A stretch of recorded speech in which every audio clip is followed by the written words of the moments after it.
Groundwork allows you to communicate with your horse face to face in a way they can understand. So here are the 5 best groundwork exercises for both horses and riders. Exercise number 1 is following the pressure. Exercise number 2 is backing up. Exercise number 3 is yielding the hindquarters. Exercise number 4 is yielding the shoulders. And exercise number 5 is lunging. Some of the things I want to achieve from these exercises is number 1, control. I want to be able to control my horse's body and help them understand how to use their body. Number 2, I want to be able to communicate with my horse effectively what I want. And number 3, I want to draw clear boundaries with my horse so that they know where my personal space is. Our first exercise is following the pressure, and I'm using my 2-year-old colt here. So this is an exercise you can use with a young horse, an old horse, any horse can do this. I've actually combined a few different exercises into one with this, and all of these you can do at a standstill. And so what I want to do with this is I'm just going to start kind of playing with my horse and seeing if I can get them to follow my lead rope. So what I mean by that, and he's already looking at me for food, is if I pull this way, can I get him to turn his head all the way back? And I'll do that on the other side. If I were to pull down, could I get him to bring his head down? And then if I pulled my hand forward, could I get him to step? Good. And so that is what I mean by following the pressure. Believe it or not, but a lot of horses initially have a hard time with these exercises, and it's because horses are prey animals. So when we apply pressure to them, for example, like pulling down their head, they instinctively want to fight it. So we want to teach our horses to not fight that pressure, but instead to give to it. Let's go over our 3 goals. So how is this going to help you communicate with your horse? Well, number 1, teaching your horse how to respond to pressure and follow the pressure is the number 1 goal of horse training. And so if you can get your horse to do this here, it's going to be easy to implement in every other area. And that goes into our next goal, which is communication. This enables our horses to know what we want, because horses learn through pressure and release. And so once the horse understands that if I apply this pressure and they come back like that and they respond the right way, I'm going to release the pressure. That helps them learn what they need to do. And our last goal with boundaries is the boundary is wherever the pressure ends. So if my pressure ends here, I need him to dip his nose like that, and that's where the boundary ends. The easiest place to start with these exercises is asking your horse to bring their head down. I just think it's a very applicable exercise that helps them know what you want. So most horses actually have a hard time with this initially, but you're just going to start lightly pulling down on the lead rope towards the ground.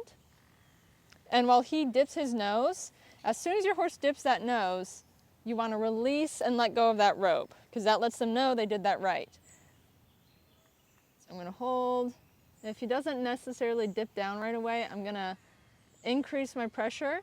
Good boy. And even if I get the slightest dip, I'll let go. But I can guarantee you, if your horse has never had this done and you go to do this the first time, your horse is going to brace and even maybe want to throw their head up. So you can just hold that light pressure until you see that nose dip.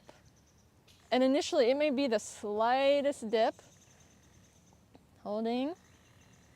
Good boy. And so the big thing to remember here is letting go of that rope as soon as they have any kind of give to the pressure. Good. The next exercise you can do with this is you want to get your horse to step forward while you stay in the same spot. Initially, when you're going to bring your hand forward, that horse is probably going to fight the pressure, put their head back, want to step back.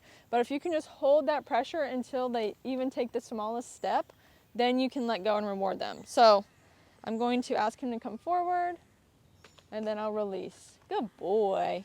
So this is a great place to start if you're working on leading your horse and teaching them to lead well. So I'll hold. Good. Good. Good boy.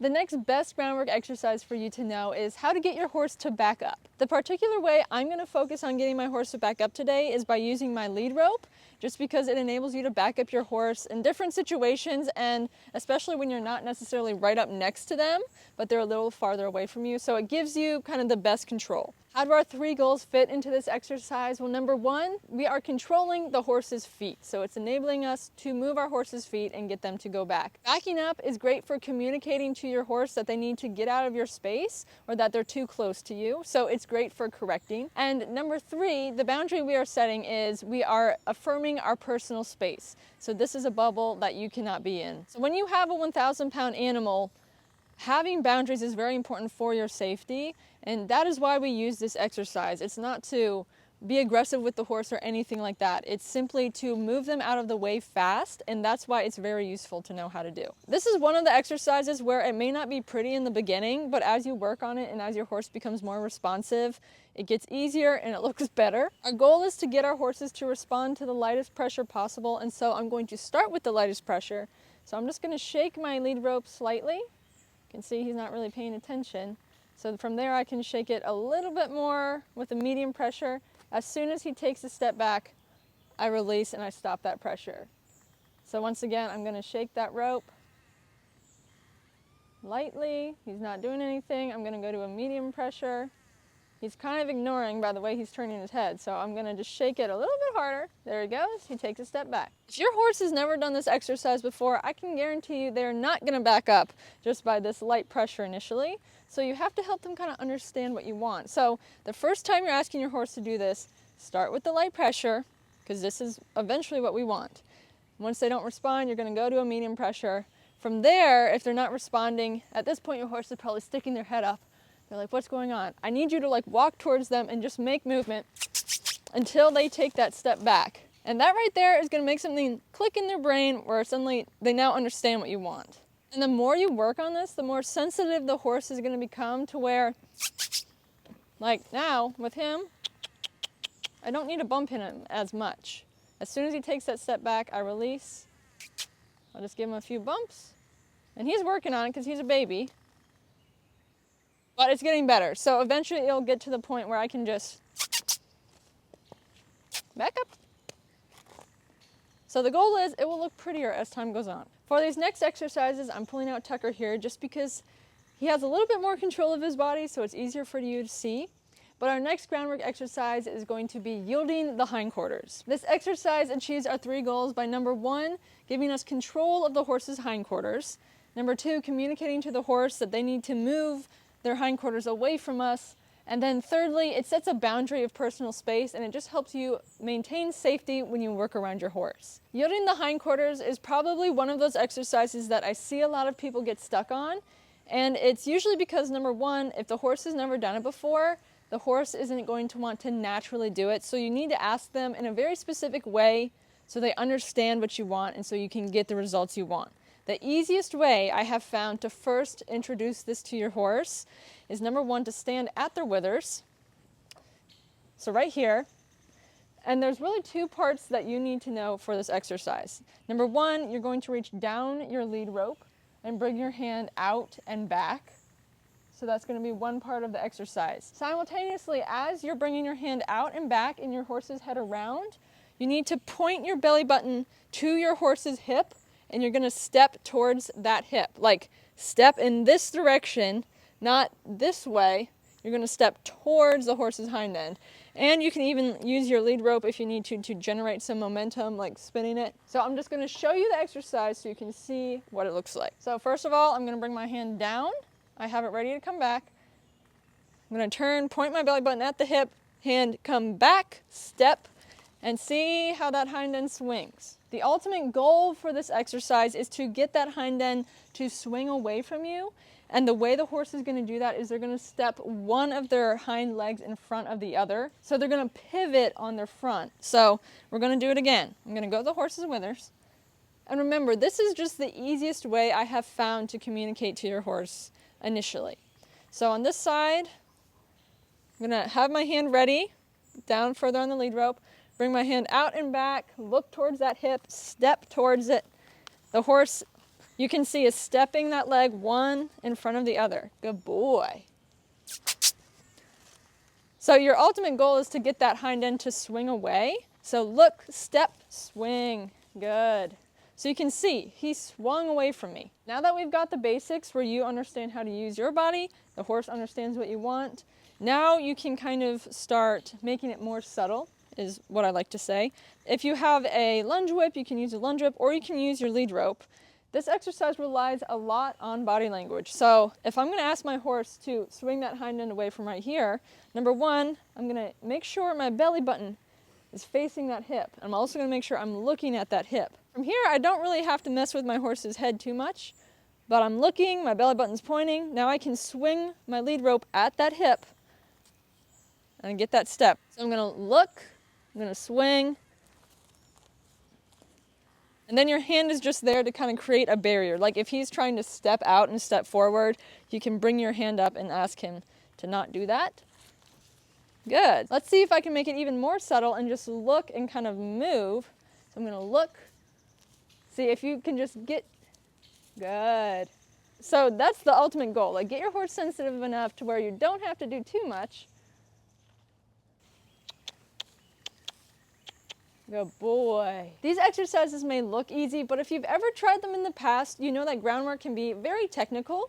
And since we're not used to communicating with our body like horses are, it's initially hard for humans to grasp. That's why over the past few years, I've been making online courses that help horse owners learn how to do groundwork. This Black Friday, I'm offering all of these online courses bundled together for the lowest price I've ever offered. These courses include Horse Care Keys to Success, how to maintain and gain your horse's respect through groundwork, how to build trust with your horse, and Leveled Up Lunging, where I walk you through how to lunge your horse and each step you need to know. The sale will be up live on shop.equinehelper.com starting Black Friday, which is this Friday, and there's only a limited number of bundles up for grabs. If you want to be reminded when the sale goes live, be sure to click the link in the description and submit your email, and we'll be sure to send out a message on Friday once we have launched everything. Our next exercise is yielding the shoulders.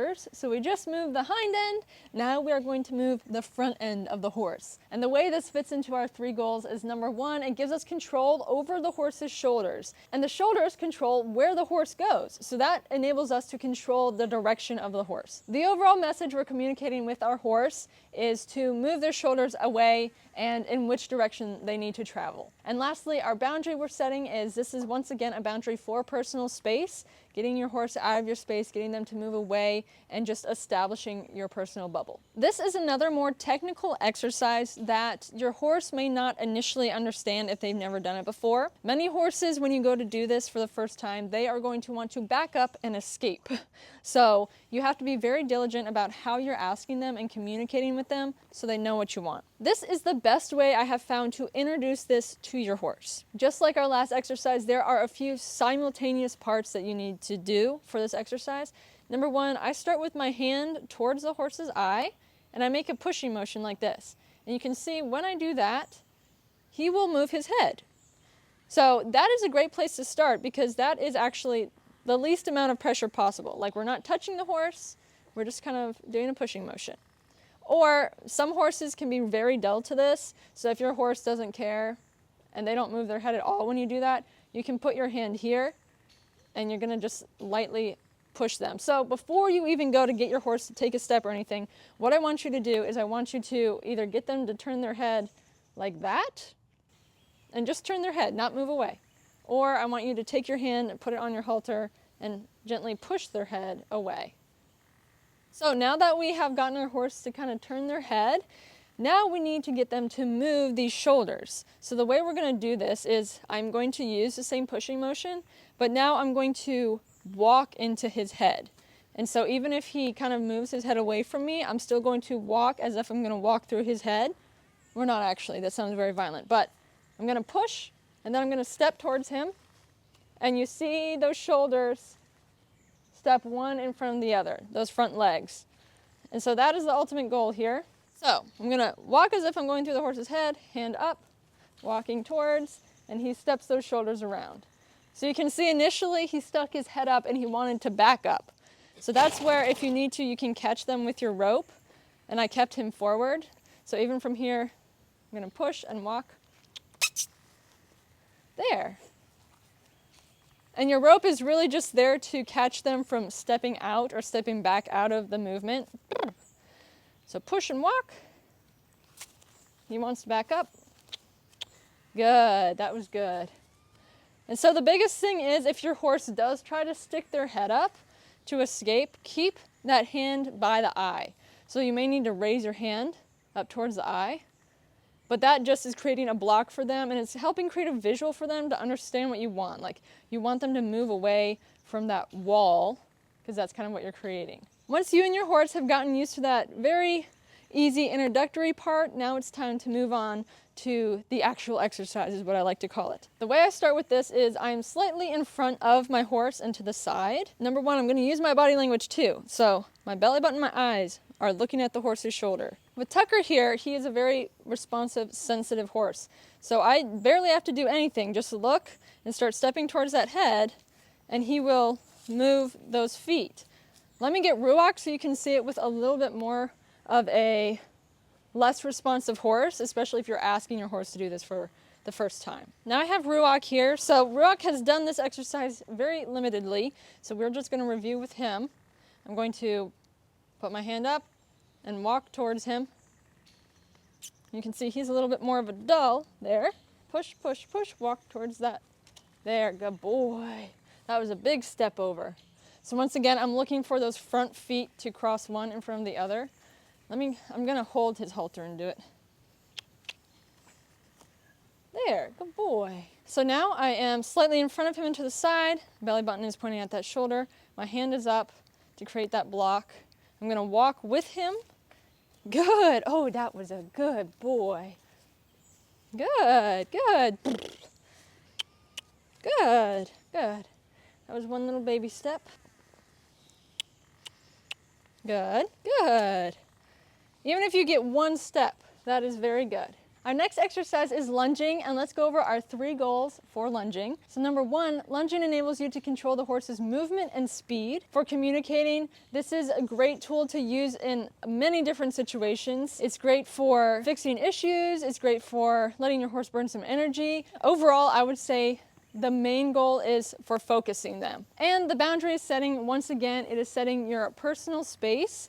It's enabling you to work your horse around you and teaching your horse where your boundaries are. There are many steps to lunging, so remember this is one of the courses in our Black Friday sale, our Leveled Up Lunging course. It walks you through all of the steps, it walks you through how to troubleshoot all of the steps if you have problems.